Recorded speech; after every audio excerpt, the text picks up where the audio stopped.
ରାଜେନ୍ଦ୍ରଙ୍କ ଦୁଇଟି କବିତା ଅତ୍ୟାଧୁନିକ ଓଡ଼ିଆ କବିତା କ୍ଷେତ୍ରରେ IAS ଅଫିସର ଥିବା, ପଶ୍ଚିମ ଓଡ଼ିଶାର ଦାୟାଦ ପ୍ରତିନିଧି ଥିବା, ପାଠ୍ୟାନ୍ତର୍ଗତ ହୋଇଥିବା କବି ଶ୍ରୀଯୁକ୍ତ ରାଜେନ୍ଦ୍ର କିଶୋର ପଣ୍ଡା ଅପର ଅବିସ୍ମରଣୀୟ ପ୍ରତିଭା।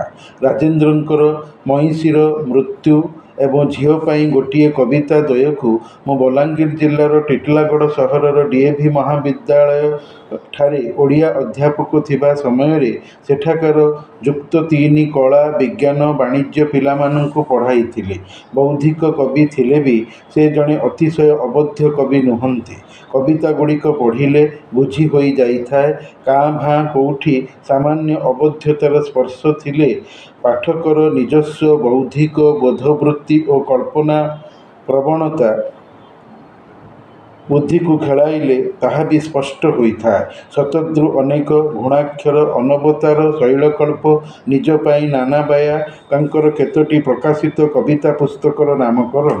କବିଙ୍କର ମଇଁଷିର ମୃତ୍ୟୁ କବିତାଟିକୁ ପ୍ରଥମେ ଆଲୋଚନା କରାଯାଉଅଛି। ଏହା ଏକ ସମ୍ବୋଧନ ଗୀତିକା ବା ଇଂରାଜୀର ଓଡ୍ ପୋଏଟ୍ରି। କବି ମଲା ମଇଁଷିକୁ ଦେଖି ତାର ମଢ଼କୁ ଅବଲୋକନ କରି କବିତାଟିକୁ ଲେଖିଛନ୍ତି। କୌଣସି ଜିନିଷ ଦେଖିବା ପରେ ପ୍ରାପ୍ତ ଅନୁଭୂତିକୁ ପାଥେୟ କରି ସାଧାରଣତଃ ସାହିତ୍ୟ ସୃଷ୍ଟି କରାଯାଇଥାଏ।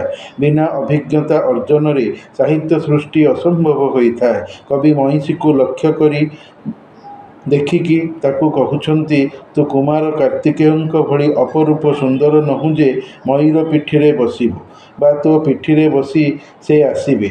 ତୁ ମୟୂର ଭଳି ସୁନ୍ଦର ନୁହଁ। କୁମାର କାର୍ତ୍ତିକେୟ ଯୁବକ, ବୀର ତଥା ସୁଶ୍ରୀ ରୂପବାନ ଜ୍ୟୋତିର୍ମୟ ପୁରୁଷ। କାରଣ ସେ ଦେବତା, ଦୈବତ ଅଂଶଧାରୀ, ତେଣୁ ତେଜିଆଣ। କବି ମଇଁଷିକୁ ଗୁଣ୍ଡୁଚି ମୂଷା ବି କହି ନାହାନ୍ତି। ଯେଉଁ ଗୁଣ୍ଡୁଚି ପୁରୁଷଶ୍ରେଷ୍ଠ ରାମଚନ୍ଦ୍ରଙ୍କର ପବିତ୍ର ହାତର ସ୍ପର୍ଶ ପାଇଥିଲା ସେତୁବନ୍ଧ ନିର୍ମାଣ ବେଳେ, ଆଉଁସା ପାଇ ଗୁଣ୍ଡୁଚିର ପିଠିରେ କଳା ଧଳା ପଟା ଗାର ଆଙ୍କିଥିଲା ନିଜ ଦେହରେ, ଅଥବା ଡଉଲ ଡାଉଲ କୌତୁକିଆ ଗାଈ ବି ନୁହଁ ଯେ ବନମାଳୀ କୃଷ୍ଣ ତାକୁ ବଣକୁ ଚରାଇବାକୁ ନେବେ। ଶ୍ରୀକୃଷ୍ଣଙ୍କର ବଉଳା ଗାଈ ଥିବାରୁ ପୃଥିବୀ ବି ତାର ସ୍ପର୍ଶରେ ନିଜକୁ ଧନ୍ୟ ମଣିବ। ଯେହେତୁ ସେ କୃଷ୍ଣଙ୍କର ଗାଈ, କ୍ଷୀର ବୁହାଇ ଦେବ, ଯଶୋଦାଙ୍କୁ ମା ମା କହିବ, ଏଣେ ତେଣେ ଓଲେଇ ଗାଈ ପରି ଜଙ୍ଗଲ ସାରା ବୁଲି କୃଷ୍ଣଙ୍କୁ ହଇରାଣ କରିବ। କୃଷ୍ଣ ଜଗତ ଜନ୍ମଦାତା, ତାଙ୍କୁ କନ୍ଦାଇବା ସହିତ କୁରୁଳାଇବ ମାନେ ଖୁସି ଦେବ। ମଇଁଷିଟି ଚଳତ୍ଶକ୍ତିହୀନ, ପାଟିରୁ କିଛି ଶବ୍ଦ ବି ବାହାର କରୁନାହିଁ। ପାଲିସ ଦେହ ନାହିଁ, ତ୍ରିପଣ୍ଡ କଳା ଚମଡ଼ା, ରୁମ ବାହାରି ଟାଁସିଆ ରୁଢ଼ିଆ ପିଠିରେ ଥିବା ଘା ଉପରେ ପୋକ ବସିଛନ୍ତି। ଗାଡ଼ିଆର ତୁଠ ପଥର ଉପରେ ମଇଁଷି ତାର ବେକକୁ ଭରା ଦେଇ ପଙ୍କ ଭିତରେ ଅଧା ଦେହକୁ ବୁଡ଼ାଇ ଶୋଇଯାଇଛି। ଆଖି କିନ୍ତୁ ଖୋଲା ଅଛି। ମଇଁଷିଟି ଏମିତି ନିଶ୍ଚଳ, ନିରୁଦ୍ବିଗ୍ନ ଦେଖାଯାଉଛି କି ସତେ ପୃଥିବୀର କିଛି କ୍ଷତି ହେଲେ ବି ସେ ଜାଣିପାରିବ ନାହିଁ। ସେଥିପ୍ରତି ଆନମନା ବା ଅନ୍ୟମନସ୍କ, ନିରୁଦ୍ବିଗ୍ନ, ଜାଣିପାରୁନାହିଁ ପୃଥିବୀରେ କ'ଣ ହେଉଛି। ଅର୍ଥାତ୍ ମଇଁଷି ବଦମାସ ନୁହେଁ। ସେ ବୋକା, ନିର୍ବୋଧ, ନିରୀହ ପ୍ରାଣୀ। ଗାଈ ବଳଦ ଭଳିଆ ବଦମାସ ଓଲେଇ ନୁହେଁ। ସରଳ ସାଦାସିଧା ଜନ୍ତୁ। କବି କହୁଛନ୍ତି କି ମଇଁଷିର ଚାହାଣୀ ଜଣେ ଦାର୍ଶନିକ ଭାବୁକ ଭଳି ଅଛି, ମାନେ କବିଙ୍କୁ ଦିଶୁଅଛି। ମଇଁଷିର ଦେହରେ କାଉଟିଏ ବସି ତାକୁ ଖୁମ୍ପି ଚାଲିଛି। ମଇଁଷି ଜାଣିପାରୁନାହିଁ। ମଇଁଷି ଏକ ଅସୁନ୍ଦର କୁତ୍ସିତ କଦାକାର ଜୀବ। ସେ ମୃତ୍ୟୁ ଦେବତା ଯମଙ୍କର ବାହନ। ସେ ଲାଗି ଅସୁନ୍ଦର। ପ୍ରେମର ଦେବତା କାମଦେବଙ୍କୁ ଯଦି ନାଲି ରଙ୍ଗର ମନ୍ଦାରମାଳା ପିନ୍ଧେଇ ମଇଁଷି ପିଠିରେ ବସାଇ ଦିଆଗଲେ ବି ସେ ମଧ୍ୟ ଯମ ଭଳି ଦିଶିବେ ଅବଶ୍ୟ। ତୋ ଭଳି କୁତ୍ସିତ କଦାକାର ଅସୁନ୍ଦର ଜନ୍ତୁଟିଏ ଦେଖିଲେ ଯିଏ ମନେ ସିଏ ଡରିଯିବ। ଆଉ ଦେବସଭାରେ ଅପ୍ସରୀ ନର୍ତ୍ତକୀମାନେ ମଧ୍ୟ ତୋତେ ଦେଖି ଡରିଯାଇ ନାଚିବେ। କବି ମଇଁଷିକୁ କହିଛନ୍ତି, ସତେ କ'ଣ ଚୁପ୍ ବା ନୀରବ ଥାଇ ତୁ ମୋତେ ପଚାରୁଛୁ କି ମଇଁଷି ହେବାଟା କ'ଣ ଏତେ ଖରାପ ବା ଦୋଷ? ମଇଁଷି ଜନ୍ମ ପାଇବାଟା ହିଁ ସତରେ ଦୋଷ। ତୁ ତ ସୁନ୍ଦର ନୋହୁଁ, ତେଣୁ ତୋତେ କିଏ ଅବା ଭଲ ପାଇବ କହ। ଅଗତ୍ୟା ତୁ ଗୋଟେ ହତଭାଗା ଜୀବ, ଯାହାର ଜୀବନରେ ଖାଲି କୁତ୍ସିତତା ହିଁ ଭର୍ତ୍ତି ଅଛି। ମହିଷୀକୁ ଘୃଣାର ଜୀବର ତର୍କଣା ଦେଇ ଉଦାହରଣ ଛଳରେ କବି କହିଛନ୍ତି, ମହିଷୀ ଜୀବ ହେଉଛି ଛେପ ପକାର ପିକଦାନୀ, ମଇଳା ପକାର ଗାତ। ସେ ତପସ୍ୟାରତ ଋଷି କଦାପି ନୁହେଁ, ମାନେ ରୂପ ଦୃଷ୍ଟିରୁ ଭଲ ଜନ୍ତୁ ନୁହେଁ। ଋଷିଙ୍କୁ ଯେମିତି ଆଦର ଅଭ୍ୟର୍ଥନା କରାଯାଏ ତାଙ୍କର ସାଧନା ସିଦ୍ଧି କାରଣରୁ, ମହିଷୀକୁ ସେମିତି ଗାଈ ଭଳି ଆଦର ଯତ୍ନ କରାଯାଇ ନଥାଏ। କବି ଦୂରରୁ ମହିଷୀକୁ ଦେଖି ଯାହା ତ ଭାବୁଥିଲେ, ଏବେ କିନ୍ତୁ ଯେତେବେଳେ ମହିଷୀ ପାଖକୁ ଯାଇ ତାକୁ ଦେଖିଛନ୍ତି, ସେ ଜାଣିବାକୁ ପାଇଛନ୍ତି କି ମହିଷୀଟି ମରିଯାଇଅଛି।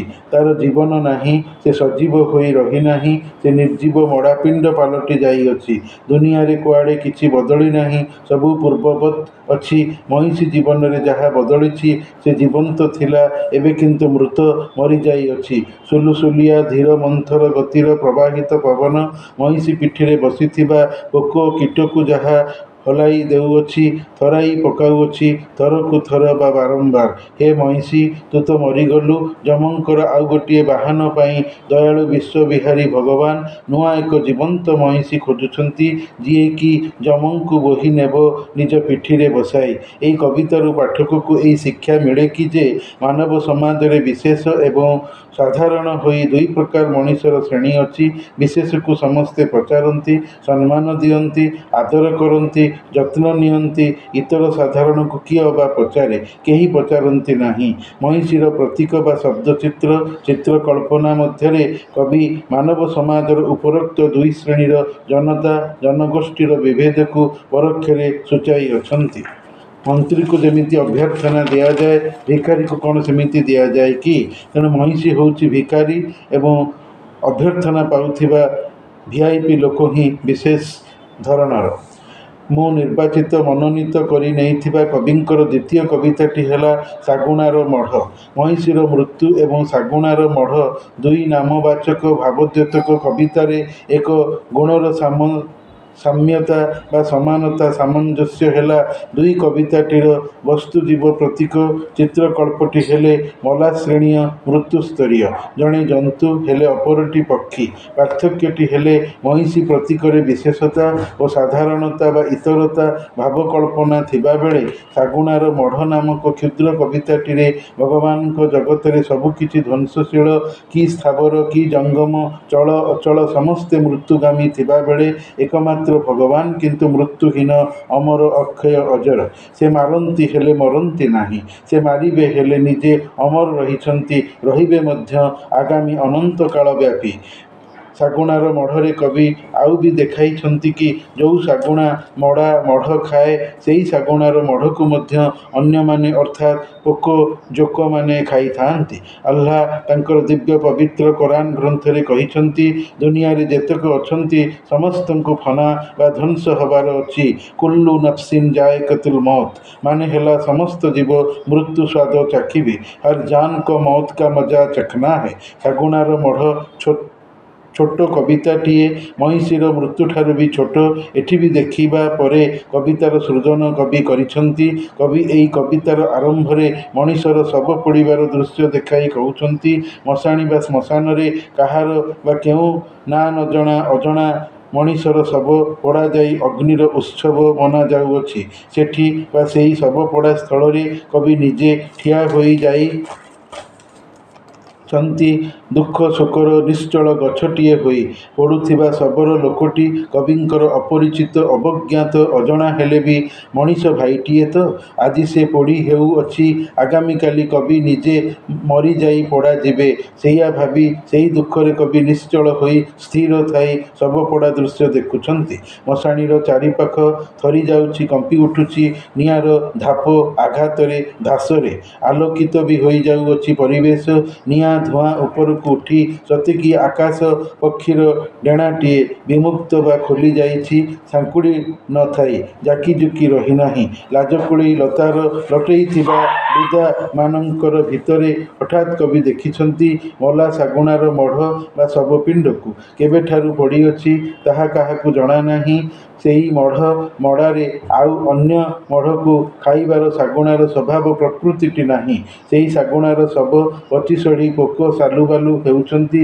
କବି ଶାଗୁଣାର ମଡ଼ାରେ ପୋକ ସାଲୁବାଲୁକୁ ଦେଖି ସେମାନଙ୍କୁ ଧନ୍ୟବାଦ ଜଣାଇ ଅଛନ୍ତି କି ଯାହା ହେଉ ତୁମେ ଶବକୁ ଖାଇ ଦେଉଥିବାରୁ ଶବ ପଚିସଢ଼ି ପରିବେଶକୁ ପୂତିଗନ୍ଧମୟ ଆଉ କରାଇବ ନାହିଁ। ସେ ଲାଗି ତୁମମାନଙ୍କୁ ମୁଁ ଧନ୍ୟବାଦ ମୁବାରକବାଦ ଜଣାଉଅଛି। ଯାହା ହେଉ ଖାଇ ସ୍ଥାନ ବାତାବରଣକୁ ସଫା ପରିଷ୍କାର କରି ପକାଅ। ପରିବେଶ ଗନ୍ଧ ନ ବ୍ୟାପୁ ନ ଗନ୍ଧାଅ। ଦୂଷିତ ହୋଇଯିବ ଯେ। ଜୀବ ଚଳପ୍ରଚଳ କରିବେ ପରା। ଦୁର୍ଗନ୍ଧରେ ତ ନିର୍ବିଘ୍ନ ହୋଇ ସେମାନେ ଯାଇ ଆସି ପାରିବେ ନାହିଁ।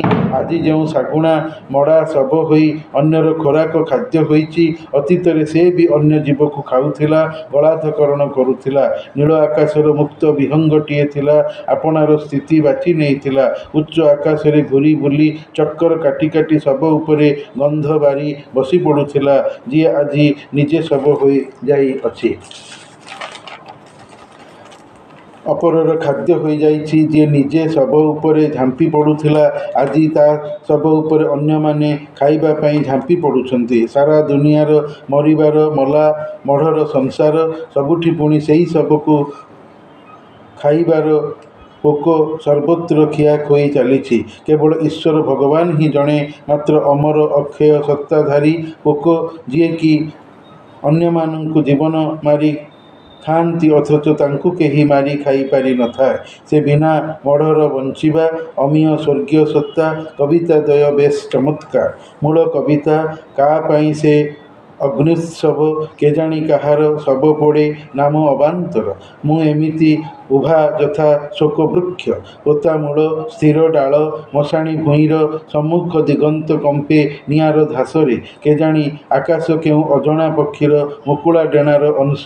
ନୀଳବର୍ଣ୍ଣିକାରେ ବୁଦୁବୁଦିକିଆ ହୋଇ ଲଟେଇ ଲାଜକୁଳି ଏଠାରେ ସେଠାରେ ସହସା ଦୃଷ୍ଟିକି ଆସେ। ଶାଗୁଣାର ମଢ଼ଟିଏ ପଡ଼ିଅଛି କେଜାଣି କେବେଠୁ। ଲାଜକୁଳି ଲତା ଅରାକରେ ଶାଗୁଣାତ୍ୟ ନାହିଁ ପ୍ରାୟ। ସାଲୁବାଲୁ ଲକ୍ଷ ପୋକ କିଲିବିଲି ମଢ଼ର ଦେହରେ। ଏ ପୋକ ଜନ୍ମିଛ ବୋଲି ଘେନ ମୁବାରକ। ଦେଖ କେତେବେଳେ ଖସିପଡ଼ି ଏଠି ସେଠି ପଡ଼ିଅଛି।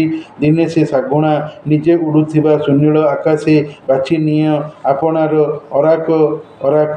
ଉଡ଼ି ବୁଲେ ଉଞ୍ଚେ ଯାଇ ମଢ଼ ବାସ୍ନା ବାରି ଠଉରାଇ ଶାଗୁଣା ଝାମ୍ପିଲା ପରି ଝାମ୍ପି ପଡ଼ ସାରା ଜଗତରେ ଘୋର ମଢ଼ତ୍ୱ ଘଟାଇ। ପୁଣି ପୋକ ପୁଣି ଖିଆଖେଇ।